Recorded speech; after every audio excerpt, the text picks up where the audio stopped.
bana nsome kolo ko pesa bino mbote mingi bisika bozali ko na biso tikete kimena na koleza la kati na bino na bote na bino na kati ya misala bino pe bisika surtout oyo bozwami bande ko na États-Unis d'Amérique, Canada, na Europe, na Afrique, spécialement na mboka Congo, awa na Asie, na mboka Australie, na Nouvelle-Zélande, na Chine, na Corée du Sud, to pesi bino mbote mingi tikete kimena na koleza la kati na bino pe bolandi bolamu ya video oyo toujours mo opportunité loko sa la bino pambate ezali pe obligation na biso na kati ya bitumba ya libération ya mboka ko tenir informé na bino oyo yoso ezali ko kati ya mboka pe oyo yoso ezwami na kati ya mouvement na biso LIDAP oyo tolobi libération d'abord démocratie après batu bakobelinga mingi pona koyeba ete nini ezali ko leka na kati ya mboka Congo na makambo oyo ezali ko salema lelo na politique na vie sociale na ba église pe to meka kopesa un certain commentaire pe kopesa point de vue na biso na kanisi na kozala un peu bref, surtout na oba komelinga na sortie médiatique ya pasteur Mukuna batu bakomelinga mingi que actuellement Mukuna vraiment a débordé à sali koleka mingi ba politicien mingi à se démarquer et que lobby ba finga qui collabore mais oya zali kosala lelo vraiment est-ce qu'il n'y a pas moyen que ton dimela épée batu ba soutenir rien. On va tenter de répondre à cette question. C'est surtout que lobby était Mukuna lobby. Il faut qu'on déboulonne Kabila, il faut qu'on casse, n'est-ce pas, dit le FCC cache. Mukuna Alobi était Kingakati est comme un État dans un État. Mukuna Alobi était Parlement, où ils allaient un faux Parlement, c'est-à-dire majorité parlementaire, il y a FCC, ils allaient une fausse majorité parlementaire. Mukuna Alobi était Kabila ayaki na agenda caché, baïba quitté. Nous avons un agenda caché où il y a agenda ya balkanisation, agenda ya ko détruire quitter Amboka, agenda ya ko boma. Et Mukuna Lobi était chef de l'État Félix Tshisekedi azali enchaîné, il faut que baya ko déchaîner bakata ba chaîne wana kangiye alobi makambo epelé oyo lelo esengeli na biso to soutenir ye ezali ndenge nini to komeka commenter sur ça ba komelinga makambo sire etali actualité lelo na pasteur Mbiye oyo ezali ko lekana kati ya justice yena ndeko mwasi Eliane to conseiller un peu commenter yango superficiellement. Bakomelinga ye makambo surtout oyo etali Igwe Jean-Pierre Bemba silence na ye bato bazali ko kama que actualité lelo ezali ko senga que tout homme politique lelo vraiment oyo alingi boka na ye à réagir mais silence ya Igwe ezali nini silence de complicité silence de culpabilité silence ya ndenge nini stratégie ou bien incompétence quel type de silence oyo Igwe aboyi ko réagir lelo na actualité politique ezali ko lelo na kati ya mboka par rapport na message de Komosita Salaki va réagir automatiquement na Katumbi mais le loi comme na makambo ya mboka oyo tel que Félix Tshisekedi a pesi discours était banyamulengi bazali bande ko biso ba congolais un silence total makambo ezali koleka oyo ezali koleka mbutu entre FCC na cash oyo ezali ko plonger pays dans le noir déjà peut même ne dire rien ezali nini au mak ezali espoir ya peuple congolais to komeka pe ko expliquer oyo etali Jean-Pierre Bemba batu bakomelinga makambo etali à cadre divers to ko solo la oyo etali cadeau cardinal azui ko uta epa ya maître Nemi oyo FCC apesiye jeep to ko solo la pe to ko solo oyo etali voyage ya Félix Tshilombo na mboka oyo epa wapi sasu abotamaki na mboka Congo to komeka ko pesa mo point de vue pe komeka ko pesa commentaire d'une façon générale na oyo etali actualité politique na biso. Voilà un peu oyo to ko balelo na sengi na bino bolandi bolamu pe kimia na nkolo ezala kati na bino na kanisi na kobana d'abord na problème ya Moïse Mbile pasteur na kanisi oyo ezali koleka lelo oyo ezali kamoko actualité mais na ko commenter penza na kati ya bozinote ya likambo na parce que ezali likambo oyo etali moto na nzambe pe moto na église mais oyo etali moto na nzambe na ko commenter mingi te parce que tant moto azui vision tant moto alobi ete ngai nzambe alobeli ngai qui suis-je pour ne contredire vision ya moto qui suis-je pour ne contredire message où nzambe apesi na kati ya mwana na ye je n'ai pas vraiment cette compétence mais au moins en tant que chrétien ba déception ou ba chrétien toujours mingi na kati ya ba église ezali kotina que des fois il faut se poser beaucoup de questions pour na kotala foi ya moto pour na kotala mission moto azui et outé pa nzambe tout ba na kobitu ba question parce que peuple a tungisa mingi peuple a bakosi peu mingi alors des fois cette confiance aveugle c'est sous son attente et voilà pourquoi to kotala ceux qui mutalobi ki azul mbela et outé pa nzambe il faut que mbela on a pas se Dieu ne se contredit pas il faut que mbela on a ezala conforme na Bible. Alors Bible peut le dire que beaucoup yeba bango na misala na bango. Est-ce que misala o bazali ko sala ezali misala ozali ko refléter Bible ezali misala oyo nzambe azali kozela na basali na ye. Pas commenter sur ça. Et peut retirer conclusion parce que Bible dit que na pesi bino miso bomona, na pesi bino mato eboyoka, mais na pesi bino makasi bo salela yango. Voilà un peu autre global na kati ya Moïse Mbi. Si ce point là, Moïse Mbi o eleki moni yango bino surtout. Je ne peux pas commenter si Ndela Oti Koloba en profondeur, mais une leçon à tirer. Une leçon à tirer. D'abord, le problème est que l'église, non seulement l'église congolaise, pardon, non seulement la partie politique, mais d'une façon un peu générale de la vie sociale au Congo. Succession à pouvoir de père au fils est comme automatique. Est-ce que ça, c'est une loi, spécialement dans l'église? Est-ce que la succession d'un pasteur, il y a un automatiquement? Et ça, les Makabongo, les allés au sein de Congo? Et c'est l'enfant qui doit succéder à son père. Ils allaient tout simplement l'enfant biologique ou même l'enfant spirituel. Au côté là, les Camerounais, on peut vous dire mais tout côté là, Paul a lobby bien. Paul a cette exhortation à recommander à lobby que dans sali en Zambé, na kosenga na bino te bobala. Ba ba ko bala te bazala lokola ngai.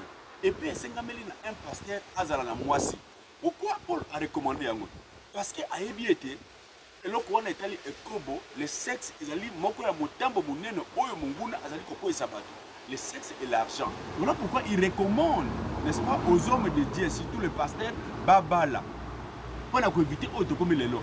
Mais ceux qui m'ont salé en Zambie, le Bikina, la salle en Zambie, le courant d'Enga Nazali. Alors, Yikampi qu'on a etawana aux Aliwana ya célibat. Ce n'est pas une loi qu'il faut au bas la pose à la pasteur. C'est une recommandation. Alors, Moutoumoko ta au condamné billet parce qu'il est célibataire, moi je me la zako balate. Non, on a commandé, on a condamné été. Mais vu na yazali ko sala siko comme célibataire et pasteur, ezali conforme la volonté ya Nzambe. Tout l'andi pression de ezali ko tala, tout ezali ko landa ndenge ezali ko kenda. Quels que soient les paramètres, quelles que soient les contradictions juridiques, mais il y a des points communs où ezali déjà ko condamné pasteur. Hein?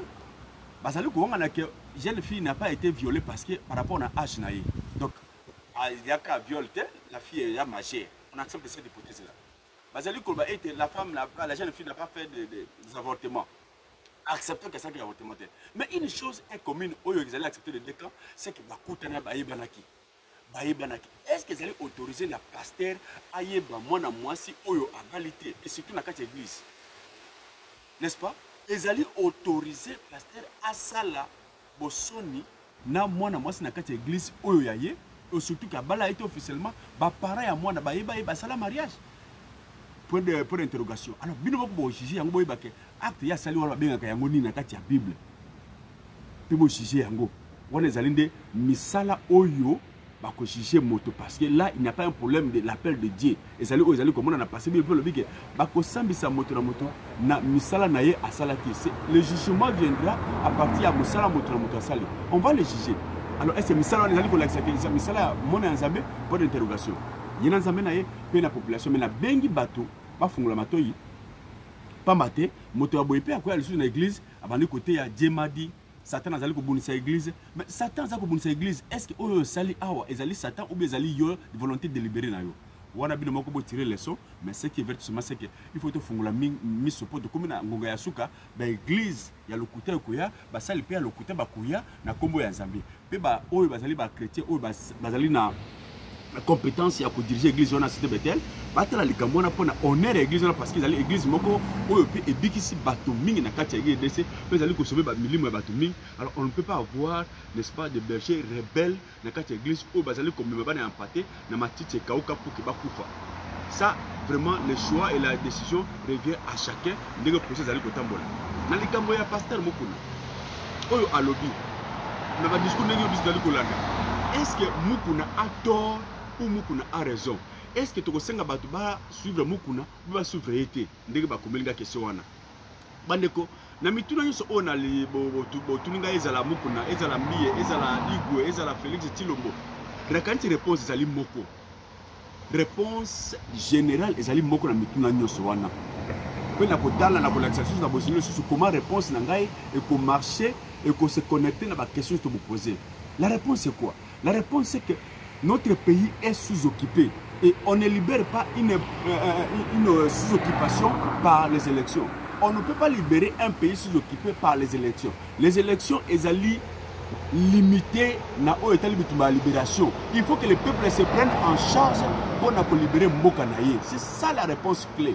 Tout se connecte na réalité wana ya Mboka Nabiso. Parce que tant Mboka Zali sous-occupé. C'est-à-dire il n'y a pas la loi. C'est le plus fort qui dirige. J'aime les alliés total. Et mon loi Zali en fonction. Il y a ethnie, en fonction de la tribu, en fonction de la relation. La loi de pardon n'est pas au-dessus de Motognos. Alors, devant cette réalité, nous avons la justice. Corruption est la réalité du jour. Comment vous pouvez la madame? Voilà, il faut d'abord libérer le pays. En libérant le pays, loi est au-dessus à tout le monde. Au Salimabé, à Kangio. Président Salimabé, à destituer. Et tel au Salimabé, à Kangio. C'est ça, un état de droit. Oyo, vous allez pour que vous ayez ce économie. Mais comment est-ce que Makamukuna lobby est allé à l'Okuta? Non, Mukuna n'a pas menti. Tout ce que Mukuna a dit, c'est la vérité. Puis ils allaient depuis longtemps. Mais la question que est-ce que Mukuna, dans cette vérité-là, dans cette série de vérités, Mukuna est sincère? C'est-à-dire, Mukuna est honnête. Parce qu'on ne doit pas confondre les choses. On peut parler de la vérité, on peut dire la vérité tout en restant malhonnête. C'est-à-dire, on peut soulever quelque chose de vrai. Mais il y a mieux placé pour la malhonnêteté dans la vérité. Est-ce que c'est que Mukuna dit là, avec honnêteté? C'est ça la question expliquer les choses. D'abord, quand Mukuna dit que Toyeba quitté, Nzokande Kabila ayaki na agenda caché. Lelo oyo ye amoni que Kabila a un agenda caché, lelo oyo Hippolyte Kanambe a un agenda caché contre le peuple congolais. Hippolyte Kanambe a sali un état qui est comme un état dans un état. Akangi Chilombo ba chaîne. Force majorité parlementaire parlementaire et à FCC. Parce que Bazala qui est lutté, Bazala qui est nommé. Toutes ces déclarations là ye amoni yango lelo. Alors, l'honnêteté scientifique, l'honnêteté d'un homme de Dieu. Les autres d'ailleurs à Salanim. Abana d'abord qu'on félicite bateau. Oh bah mon yango liboso na ye. Que to féliciter ba ninga oh bah mona depuis que la maladie qu'on a biso bateau nimela ki bangote. Parce que bien que Asala qui Kabila tant Kabila chef de l'État, Asala lié. Et que Yazali légaliste, Asala derrière ba institution. Quand Kabila chef de l'État, Asala derrière Kabila, le lot Kabila sous-soutien a commis derrière Félix. C'est ça. Mais alors accompagner Kabila qui n'a jamais caché. Pourquoi pas commencer d'abord par féliciter ceux qui ont dénoncé tant que Kabila n'était pas congolais, Azali Dabajena caché. Il faut commencer par là. Ça, c'est l'honnêteté scientifique. Ça, c'est le premier aspect. Tout ce qu'il est en train de faire maintenant, Azali le la moto Oyo, Azali ko pepa mai et côté na chambre dans salon naie, Azali ko buna ko mai, mais à bon sens ko kanga robinet. La sagesse nous apprend qu'il faut d'abord fermer le robinet pour se rendre réellement sûr que mai est mal souté, Oyo ko pepa et ko sila et ko kenda. Mais ce que vous allez couper pas mal, robinet zali toujours pour les. Tu ne fais rien, au copé de temps pamba. C'est ce qu'il faut. Toute cette série, il y a un discours, un message qu'il appelle message patriotique. Et zali n'a sensité aussi longtemps que Kingakati zali makasi. Ça c'est la réalité. La réalité, il faut d'abord aller fermer la réalité. Et la réalité c'est qu'on habite on a les oil susu. En dehors de makasi Kingakati. La réalité c'est quoi? Mukuna alobi sous na moko discours na alobi était bazali ko fileye batie na ba écoute yepe azali ko file bango. Je suppose que Mukuna azali mieux placé pe azali n'est-ce pas na ba moyen où ils permettre pe ayeba ce qui se passe na Kingakati, ce qui se passe na FCC. Mais la question que moi je pose à Mukuna, est-ce que oyebite que Tshilombo n'a pas gagné les élections? C'est ça le problème du départ. L'entêtement, Moutou Makasi, il y a FCC et Zalidi parce que Tshilombo n'a pas gagné les élections. Alors, en tant qu'homme de Dieu, ce que vous avez bien, que les autres comme Moutou Oyo, Bakangi chef, enchaîner, il faut tout Longola Félix na chaîne, il faut tout passer par ministère où ils allaient clé, qu'un chef d'État ne peut pas partager. Mais il faut commencer par la racine, la source des problèmes. C'est que Tshilombo n'a pas gagné les élections. Et celui qui donne le pouvoir, c'est celui qui dirige. La main qui donne, c'est la main qui dirige. Voilà pourquoi celui qui a donné le pouvoir après ces paramètres où il y a ça les yango. Azali ko contrôler. Les gens ils allaient ko benga bato pour pas se soulever contre Tshilombo. Mais yemo ko Tshilombo azali fier na mariage na ye. À quoi servira cet appel? Ya ko benga bato bakita na balabala, bakina ko libérer Tshilombo. Aussi longtemps que yemo ko azali fier na mariage na engagement na dit. Il parle bien malam, a ko casser jamais deal na FCC. akoboya jamais mariage na Vital Kamerhe, akotika libala na ye na hypothèque na mbete. Alors à quoi ça sert ya kokotela moto oyo azali ko souffrir té? À quoi ça sert? Nga na landa bokoli msangai une vidéo na makambo itali le 8 mars fête ya basi. Une femme qui passe na vidéo azali ko bake, bazali ko tuna ye ba caprice sur ba victime basi bazaka kati ya foyer. La femme ça honte azali ko bake ye asepelaka mobali abeta ye. Alobi ceux qui mobali nga azako beta ngate, naza ko mona azako linga ngate. Pour que na ba mobali nga linga il faut abeta ngai. Pas tout le monde, mais qu'est-ce que c'est, madame? Ce n'est pas possible. Oui, c'est possible parce que ceux qui mobali alingi yote akobeta yote. C'est-à-dire pour elle, mobali kobeta moi c'est ali signe ya bolingo. Parce que tango batu bakoya, batu na libanda baye ko sami sabino, bakoye ba nini lekaki entre bino mbale. Or si un homme alingi yote, jamais kolinga mais batu baya ko vendre sabino. C'est un peu bizarre. Mais est-ce qu'il a totalement tort? Non, quelque part elle n'a pas tort. Et c'est pourtant qu'il y a 40 ans, il y a beaucoup de awa. Ok, ceux qui ont moulé bibi, police a même ceux qui ont quitté police, ceux qui ont moulé bibi. Mais police ceux qui a yé, mais police a causé la sonne. Alors non, police problème c'est ça problème ngana mbana ngato yo kana Cécile. Donc na benga ki binoté. Ceux qui ba benga na likamoté ko yate. Pourquoi bolingo côté la Félix sur le Félix Azali n'a pas cité. Félix Azali n'a pas cité. Beaucoup télé pourquoi? Voilà le message au muko na sengeli ko benga ba tout le long. Vous avez le message ya kolobaka. Il faut te libérer peuple na maboko ya Tshilombo na maboko ya Kabila parce que ça li batouane bazu payer en otage. Maintenant il n'y a plus la constitution en RDC. C'est le DUL FCC cash qui dirige le pays aujourd'hui. Alors l'appel que Moukouna devrait lancer la population, les alliés à la population pour que baya ko déboulonner le système wana ya Félix Tshilombo na Hippolyte Kanambe et non ba libérer Tshilombo aussi longtemps que Tshilombo azali fier d'engagement na ye. On a message de repère na Mukuna ayeba kazali musali nzambe. Tant azali ko bazali musali nzambe, azali ko pesa ba référence biblique oyo basali nzambe bakana ko mona ba roi à l'époque. Mais Mukuna ko bosa na pe exemple de mon côté. Qu'est-ce que Jonathan a fait pour le soumu à David? Jonathan a accueilli avec respect et pas à David. Alors qu'on peut ça illustration na oyo eleki injustice de katamboka na ye. Et la réaction de David et c'est là qui n'a c'est que cet homme c'est toi. Il faut dire la vérité. Allez chez Tshilombo. Dites à Tshilombo que si nous arrivons à ce niveau ici, oyo ke ba individu sans valeur, ba individu sans responsabilité politique na mboka, akomi koya ke soki Félix Azali garçon au-dessus du parlement. S'il est garçon, soki Azali garçon au-dessus du parlement. Ça ne se fait pas dans un pays quel que soit le pays qui va monter ko finga yo ou kangaite, mais là Azali problème ya ko sanga respect na chef. Le chef a donné référence il y a makasi ya mboka, il faut qu'on respecte ye. Mais un individu ce qui tient le garçon au-dessus du parlement. Makasi wana bata FCC uti wapi? Parce qu'ils savent que pouvoir à Tshilombo et uti na Kingakati. Ce n'est pas le peuple. Et si Tshilombo a été élu par le peuple, il ne peut pas accepter cette humiliation. Voilà la conséquence, il y a pouvoir pour le pouvoir. Il faut commencer par là pour être honnête. Pour être un homme de Dieu, il faut commencer par dire la vérité. Et la vérité c'est quoi? Allez voir ton mentor, allez voir le président et lui dire clairement que vous n'avez pas gagné les élections. Et par quoi aux alliés victimes, il y a Bosoto aux alliés collègues Nabata FCC. Parce que Bazali Kosalango, vous gagnez une élection. Voilà ce que je peux dire à Mukuna. Message des alliés Malam, ce qu'il fait c'est bon par rapport à tout ça, les alliés Malam, mais à Banda et Sika OSN Naeko Banda, à Kenakoyebi Samutunaye qui n'a pas gagné les élections et que Basala OSN Basala, parce que Moutou a gagné l'élection, Azali Kolela. Kolinga Basala Yote Oyoko Salamuningate. Kolinga Pe. Mabe oyo yo koko se plater au salamé père Mouniga comme dit la Bible. Martin Fayulu plaire. Il a été élu. Mais ndenge balongole na pouvoir. Est-ce que vous trouvez ça normal? Et vous voulez qu'il y ait un pays de droit. Mais Mouton a beaucoup de wapi. Moukouna est bien que Martin Fayulu a gagné les élections. Il faut commencer par réparer le problème entre les Congolais. C'est lui qui a fait du mal à accepter Yango. Et puis on va arranger le problème à la table ronde. Donc c'est un Congolais. Tout ce qu'on parce qu'on ne peut pas tuer le pays. À cause il y a Martin Fayulu Félix Tshisekedi. Bah gouverner c'est vraiment pas solo là. Mais il faut que Moutou Sali Mabé a reconnaître Mabé Naye. Alors il ne faut pas tenter de donner solution aussi longtemps que la source des problèmes aux alliés Koumba Yango. Ça ce n'est pas honnête en tant que serviteur de Dieu. Donc tout ce que Moukou a fait, ils allaient théâtre. Bato, banasou école Congo, Bolanda été tant qu'il y a la vérité. Vérité c'est quoi? Amanakoba que Tshilombo n'a pas gagné les élections. Voilà pourquoi tu communes à Makabo Oyo.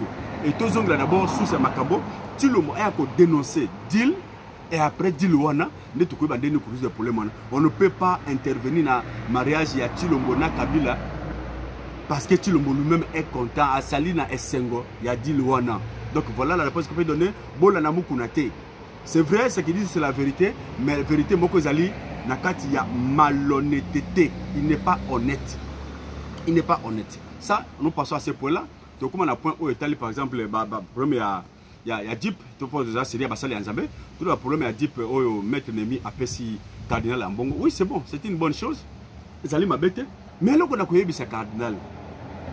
Comme Bassali Anzambe.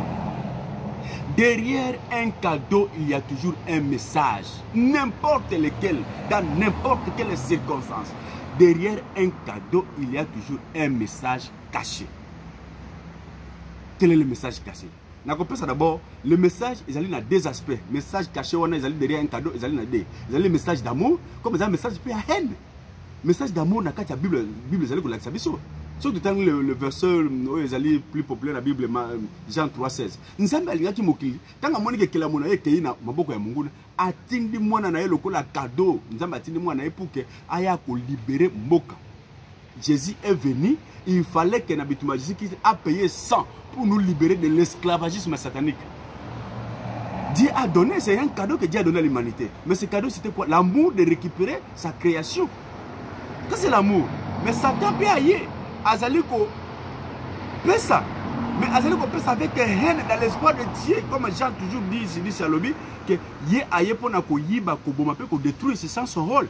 Mais tant que Satan Azaliko ya, Allah ta kamaseke na été, Allah ta que la mati ya kolokaza Satan. Ba ici la Bible que Azaliko ya comme un ange de lumière. Akobima lokola moto ya malamu, mais derrière lui, la finalité c'est pour tuer.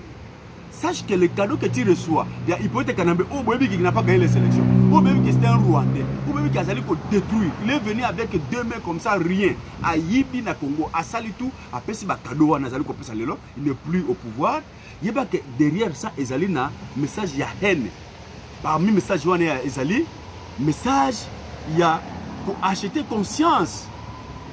Conscience, na bino basango na obosala. Message, il y a pour corrompre bino. Et est-ce que biloko abeza na quantité poison zali te passe poison passe ali moko ya ba moyen oyo banguna ba côté biso moko pona kosilisa biso wana eloko na sengi na yo derrière tout cadeau il y a toujours un message et cadeau oyo zoli pa ya kadi ampemba message nango ezali suka suka liwa destruction parce que on ezali mission hypothèque na malaki na Congo beaucoup d'attention raisonner beaucoup na cadeau on aussi ko joana que Dieu vous bénisse na aspect on. Donc, quand on a aspect à Igwe, ça c'est une question vraiment pour Melinga Mingi. Parce que je suis dit que les gens vont prendre moi aspect mon question comme Igwe. Peut qu'on répondre à nous. Na comme les pébat, na comme c'est les pébat, na zaloba awa, ce n'est pas comme quelqu'un en dehors d'Andako. Je ne suis pas de MLC, mais Nazali Mokambi, Moko ya Mokambi, la génération j'appelle Bemba. Pour les alliés, génération Mounene Nakati, il y a lié à MLC. Et ceux qui les Nazali Gabo et j'appelle Bemba, je crois. Au plus tard, 48 heures, 24 heures, j'appelle même pas Yango. Donc, ceux qui ont comme Lingaï, n'a pas commencé à j'appelle même avec beaucoup de facilité. Deuxième la question, on a Tokomé Libino, Tokomé lié avec beaucoup de respect. Tu es ici, tu es basali na sentir, tu es sengeli, pour comme ça me fait pas naïe. Pour la qui s'abattu et le peuple s'inquiète, na silence, j'appelle Bemba. Ezalinine, monsieur Tokomé. Mais tu as écho, la réponse à la personne, tu tranquilliser Bino. Tu tranquilliser Bino, pardon, j'appelle même le bien que. Avec Dieu, il fera des exploits. Et à Sali MLC, mouvement pour la libération du Congo. C'est-à-dire, tant que le Congo ne sera pas libéré, lui ne sera pas homme libre. Nazoa peut changer à retourner en face, à répondre à la même chose. Puis, mais le lot où il va passer verset, moi qu'on appelle ça bino peuple congolais. Na silence à Igwe. La communinga il va le bien été. Bo Tanga, livre ya prophète Amos, chapitre 5, verset 13. Amos a zali koloba été. Na ba circonstance oyo. Na des autres oyo Mokezali, il est recommandé à un sage de cette terre, sage à Sengeli Kozala Kimia na Mbutu oyo. On va comparer Igwe comme un sage, que na des autres oyo na Congo bino so kotangi wana, balobi que sage il faut azana no Kimia à observer. Igwe azali Kimia za observer et par conséquent Igwe va bientôt briser le silence. Igwe akobenga bino je crois mois prochain, beaucoup na stade de martyr. Igo akoloba répondre à ba question mais tout surtout ya muke ya munene boko pesa ye répondre yango pour que ça la face na bino pe a briser silence wana. Donc Igwe azali kozonga pe azali ko pesa bino biyano na mituna wana, mais azali sage, azali ko observer passer des forces na ba circonstances wana, il faut que sage a garder kimia. Ezali complicité, ezali naïveté, ezali peut-être incompétence de lobby. Non, Igwe a lobby azali ko o babaka na anglais ko break silence, lobby sima lobby ako lobana bino population congolaise bozala ozake tanga ko benga bino boya, je crois le mois prochain. Donc voilà un peu ce qui concerne Igwe. Azali toujours sima, tant que le Congo ne sera pas libéré, lui ne sera pas homme libre. Ça c'est le message reçu et le message on appelle bino. Na divers Italie peut-être que ne batuni makambo ya Félix Akei comme on a Denis Sassou Nguesso na Mboka Oyo, Zandeni peut-être qu'est-ce qu'on peut attendre à voir. Mais je n'ai pas beaucoup de commentaires. On ne peut donner que ce que l'on a. Qu'est-ce que Sassou a pour avoir fait à Félix Akei pour le Congo? Qu'est-ce que Sassou fait dans son pays au Kalingi et ça le contraire na RDC? Ça c'est la question, je donne à tout le monde la réponse à ça. Donc bazali ba modèle té, zali ka ba oiseau de même plumage, donc bazali ko sala o ba ko sala parce que Sassou n'est pas aussi un modèle pour na o Italie pour bongisa mboka. Donc voilà ba na somme que le Congo ko tranquilliser bino pe na ko benga bino susu na kimia, to garder contact, to répondre à la question na bino, ba bazali ko kuma biso bolemba té, ba bazali ko se souscrire bolemba té, mboka ezali na biso to na solution moko, le soulèvement populaire, la révolution o yangonde ko pesa biso bon somi pour na ko pesa pouvoir na ba oyo to lingi. Mboka ezonga na état normal des pays normal na kati ya mokili oyo. Tant que Kabila restera na contrôle des institutions, tant que Félix Tshisekedi a kotika la fier na engagement na yazui, rien on n'accédera jamais na oyo to lingi. Mbo zaka ndenge wana ba mabele mabe, balabala mabe, ba hôpitaux bato kufa, koyiba, corruption. Tout ce que vous voyez aujourd'hui en Mboka est qu'on continue parce que le Dieu le sera toujours au-dessus de la Constitution. Voilà, peuple congolais, le pays vous appartient. Vous avez une décision pour Mboka Nabino parce que l'avenir, ça dépend de Nabino. Félix passera, il a fait son petit temps, il y a malhonnêteté, il y a corruption. Il va passer avec Kanambe. Voilà la révolution que Moukouna doit appeler, la révolution que nous s'attend de lobby, révolution populaire contre Jules FCC Cash. Et tout celui qui attend que Félix Lobby a conduit le Parlement, à cause de l'homme contre FCC, vraiment c'est une référence, ça ne se fera pas parce qu'il est fier de ce qu'il est. Il ne doit pas au peuple congolais parce que le peuple congolais est qui était.